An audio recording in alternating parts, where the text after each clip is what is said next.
Assalamu alaikum warahmatullahi wabarakatuh. Hope you're doing well.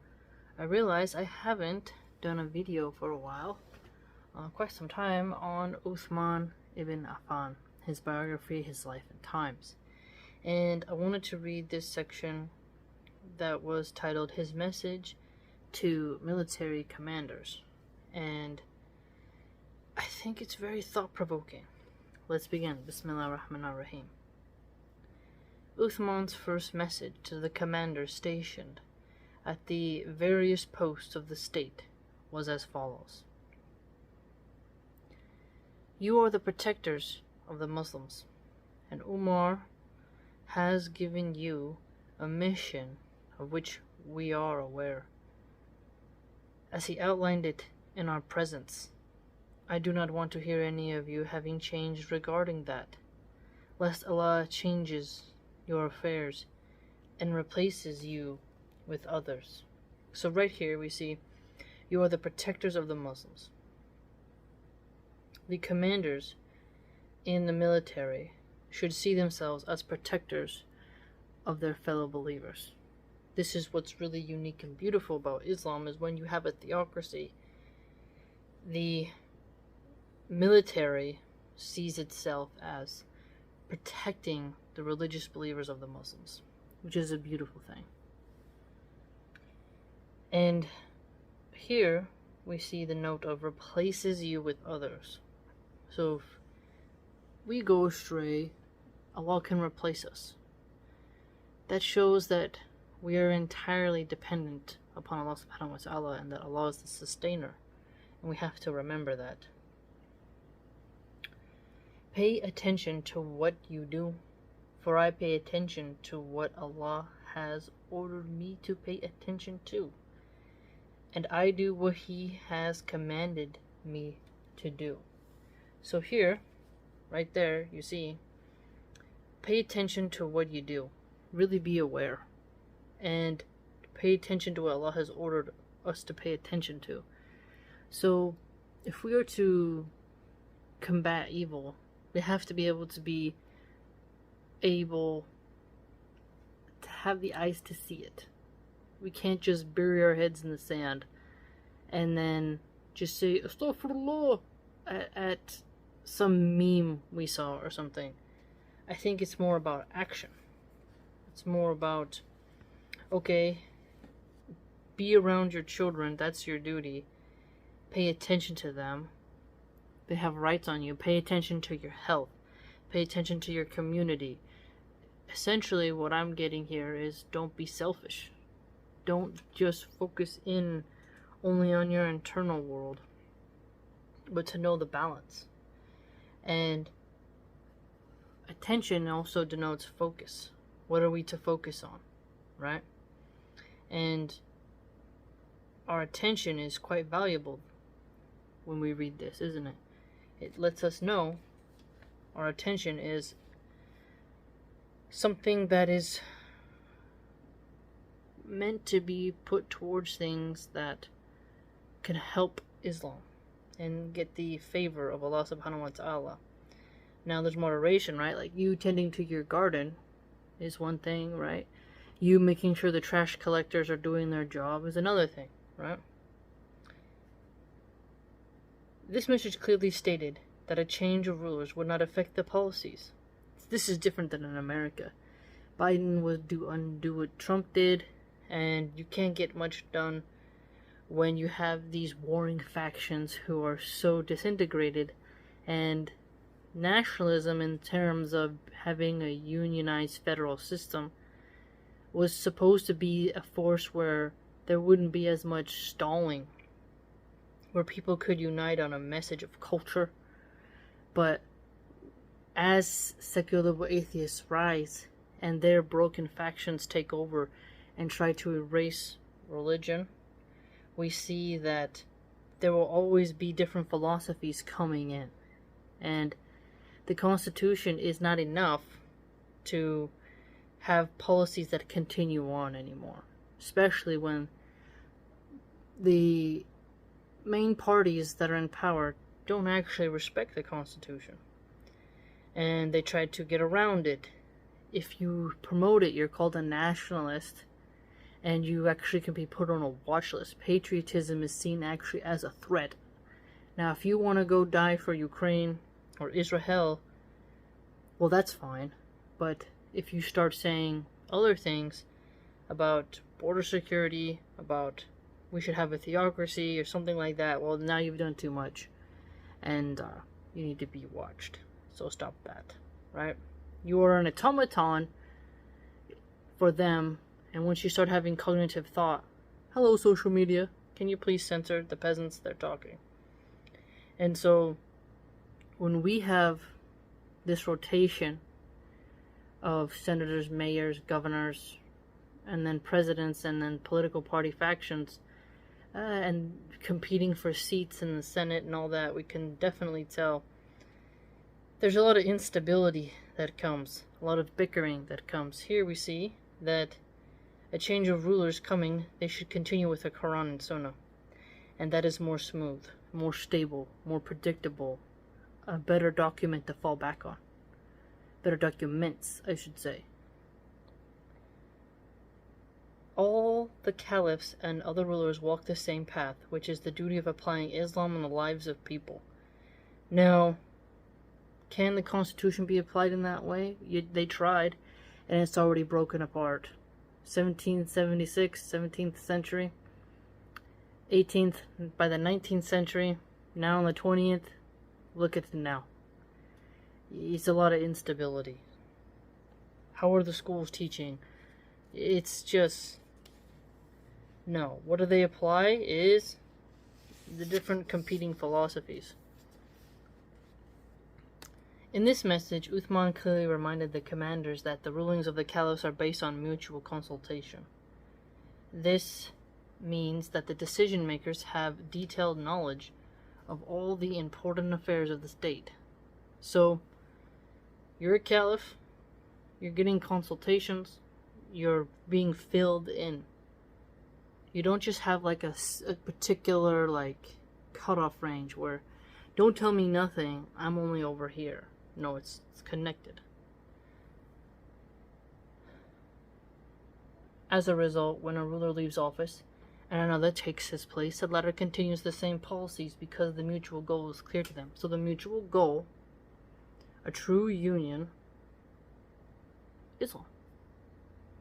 Bada bing, bada boom. He wrote, I do not want to hear any of you having changed regarding that, lest Allah changes your affairs and replaces you with others. Perfect example again of our humility before our Maker. How we don't have this audacious arrogance and smugness when it comes to our place in this realm, and we know that if we stray, we can be wiped away like sand on a rock with a very tense breeze. Just whoosh, that's it.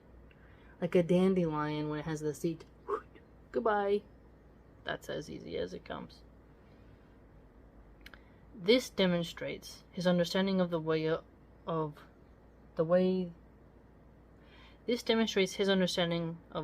Allah deals with his creation.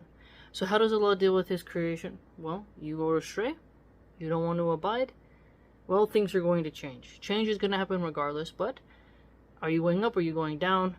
How are you being tested? This all is taken into context. He supports his proteges, though, through opportunities, protection, and victory only if the conditions of following his Sharia, Islamic law derived from the Quran and Sunnah, and submitting to his command are fulfilled. Now, this is a difference between us Muslims and every other religion. They are under the boot of the secular liberal atheists. They say reform, erase, erode, stop. And then they wonder why there's all this weird stuff going on in their face. They're scattered. There's a strong urge for orthodoxy, returning to tradition, but it's being prevented, and they're being targeted if they do. And they have a difficult time even in their own religious centers because they've been taken over by secular liberal atheists. And so we can tell that When you have an Islamic mindset, we see that we want to have good conditions, and we need to say Alhamdulillah for everything. Wherever we are in the world, wherever our condition, we know that change will come, and we can migrate. The earth is spacious. We can go here, we can go there, we can maintain here. You can do so much. But if one thing is true, is that you need to have that fear and hope. Fear that Allah will change your condition for the worse, and hope that He can change it for the better, or keep it the same. It's very important for us. We submit to our Maker. We don't then add a bunch of annotations and loopholes because a blue-haired freak is upset by our presence. Once His creation changes and does not fulfill this condition, Allah changes their affairs and appoints others to rule over them, as mentioned in the following verse.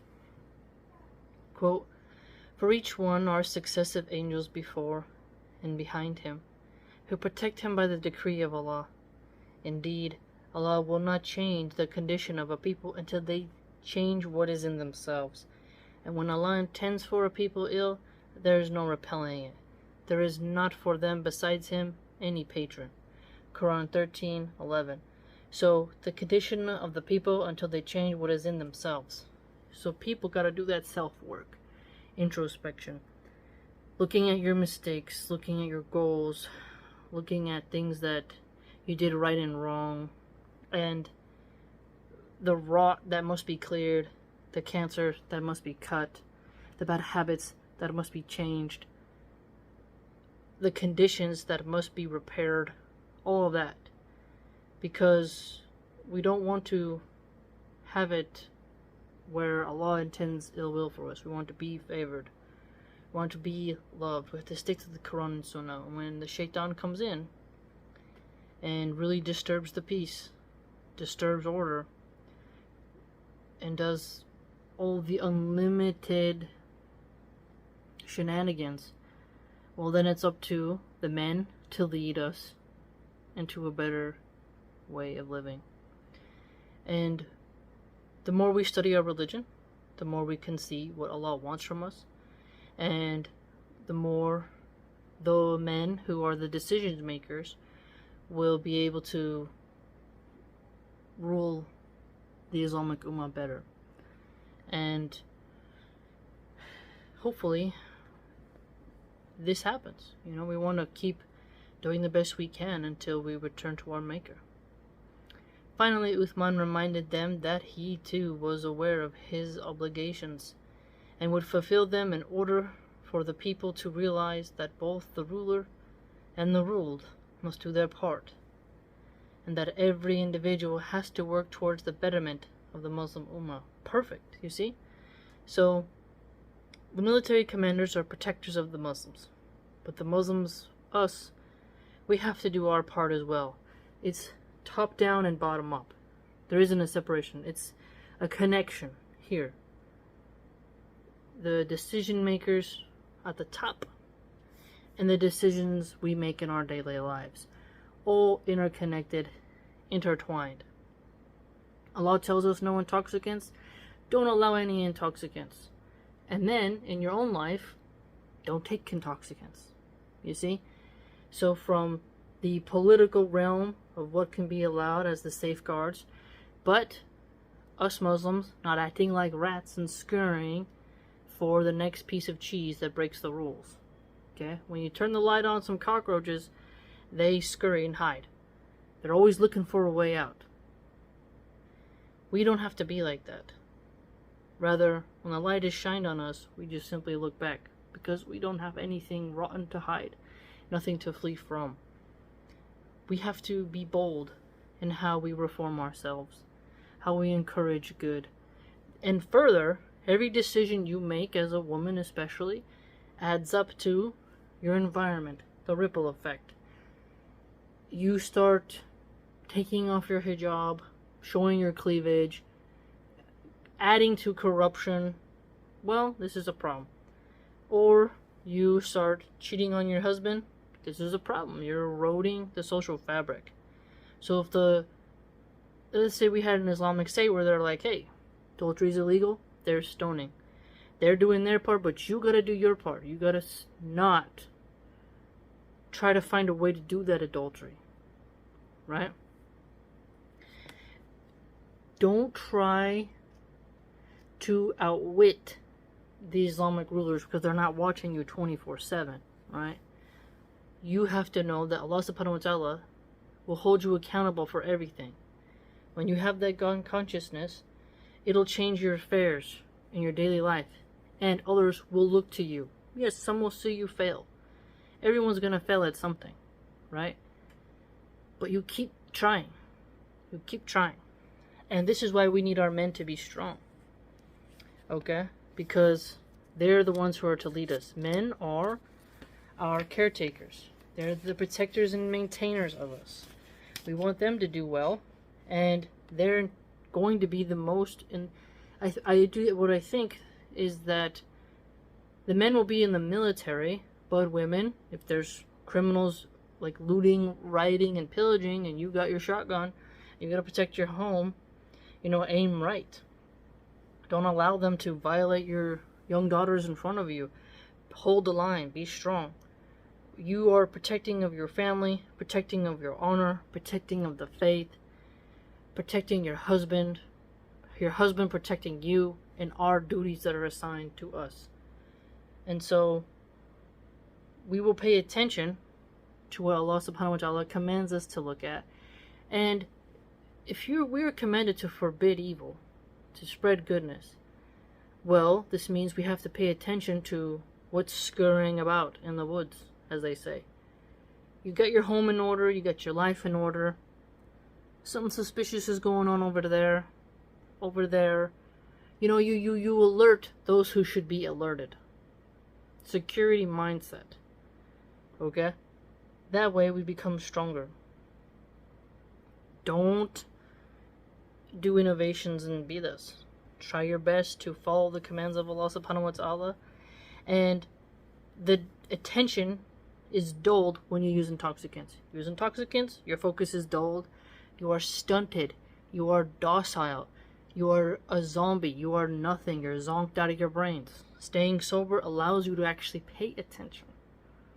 Not swirling about in your own head thinking that something's happening when you're in a totally delusional state. Right? A drunk person can't focus on anything. A person on meth is focusing on something that might not even exist, and they're highly schizophrenic. So they're not productive. They can't maintain things.